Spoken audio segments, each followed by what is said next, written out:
May tao ba rito?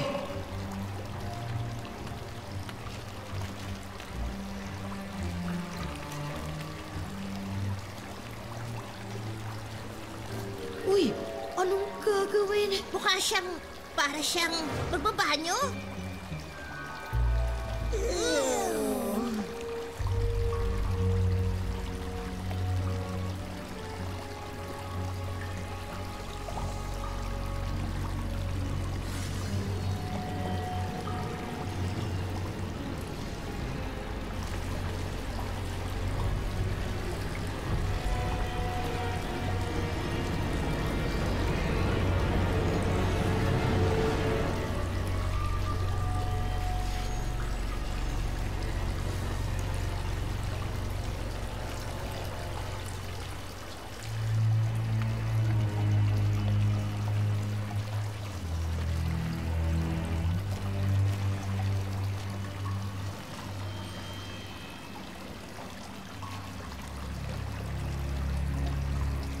Pinutol niya ang laylayan ng kasuotan ni Saul. Ganun lang yun? Yun ang pagganti niya kay Haring Saul? Ang sirain ng kasuotan nito? Ano ba naman yun? Kapitan, hindi ko naiintindihan. Walang laban si Saul. Maaari mo siyang... Hindi ko kaya. Huwag nawang itulot ng Diyos na gawan ko ng masama ang hari na kanyang hinirang, sapagkat Diyos ang pumili sa kanya. Dapat siyang magbayad sa ginawa niya sa iyo. Si Saul ang hinirang ng Panginoon. Walang sino man sa inyo ang dapat manakit sa kanya.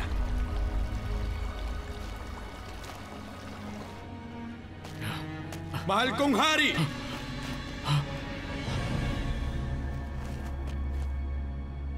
David? Bakit po kayo naniniwala sa mga nagsasabi sa inyo na gusto ko kayong patayin? Mapapatunayan ko sa inyo ngayon na hindi yun totoo. Kanina sa kuweba, binigyan ako ni Yahweh ng pagkakataong mapatay kayo. Gusto na ng mga tauhan kong patayin kayo, ngunit hindi ko ginawa. Sinabi ko sa kanila na hindi ko maaaring pagbuhatan ng kamay ang aking hari, sapagkat siya'y pinili ni Yahweh. Narito, mahal na hari, ang kapiraso ng laylayan ng inyong damit. Pinutol ko, ngunit hindi kita pinatay. Ito ang katunayan na hindi ko kayo gagawa ng masama. Na hindi ako nagkasala sa inyo. Kahit pinagpipilitan ninyo akong patayin, hatulan nawa tayong dalawa ni Yahweh.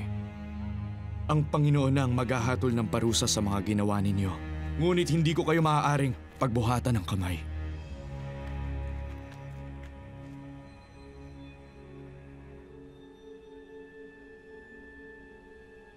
Tama ka nga, David, at ako ay mali.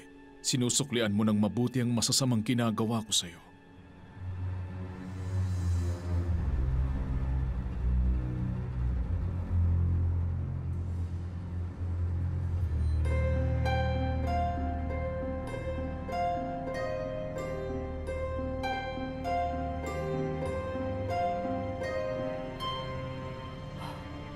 Oh, ito nga ay pinatunayan mo sa akin ngayon. Kahit inilagay na ako ng Panginoon sa iyong mga kamay, hindi mo ako pinatay.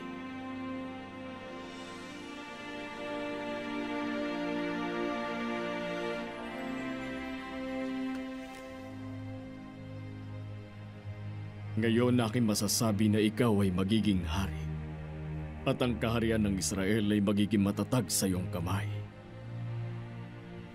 Ipangako mo sa ngalan ng Diyos na kapag nangyari yon, hindi mo uubusin ang aking lahi at sisirain ang aking angkan. Nangangako ako.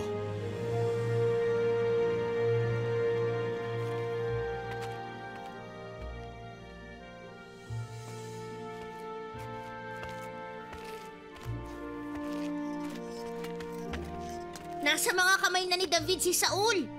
Maaari na nga siyang maghiganti, pero wala siyang ginawa sa kanya. Dahil alam ni David na hindi niya yung trabaho.